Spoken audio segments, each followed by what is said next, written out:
Hello friends, নানান ব্যঞ্জনে তোমাদের সকলকে স্বাগত জানাচ্ছি। তো এই ডালটা অনেক দিন আগে বানিয়েছিলাম, তো আমার দেওয়া হয়নি। তো ঘরোয়াভাবে বানিয়েছি আর কি, মাসকলাইর ডাল। তো মূলো দিয়ে বানাচ্ছি নিরামিষভাবে। তো ডালটাকে ভালো করে ভেজে নিচ্ছি। ভাজা হয়ে গেছে, এখন এর মধ্যে আমি জল দিয়ে দিচ্ছি। জল দিয়ে অনেকক্ষণ ভিজিয়ে রাখবো, তারপর ধুয়েও নেব আর ভিজিয়ে রাখবো।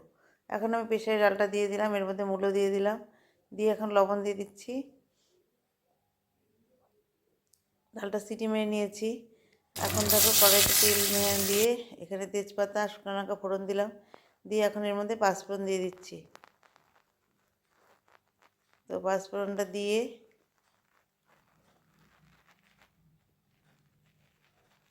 এখন এর মধ্যে সিদ্ধ করা ডালটা দিয়ে দিব। তার আগে আমি এখানে আদার পেস্ট দিয়ে দিলাম, টমেটো দিয়ে দিলাম, দিয়ে এখন এর মধ্যে ডালটা দিয়ে দিলাম। তো ডালটা দিয়ে এভাবে ফুটিয়ে নিচ্ছি। এখন এর মধ্যে একটু হলুদ দিয়ে দেবো। তো হলুদটা দিয়ে দিলাম, এখন কাঁচা লঙ্কা ফেলে দিলাম। এইভাবে নিরামিষভাবে খুব টেস্ট লাগে খেতে। একটু সামান্য লবণ দিয়ে দিলাম, আর এখন একটু ঘি দিয়ে দিচ্ছি।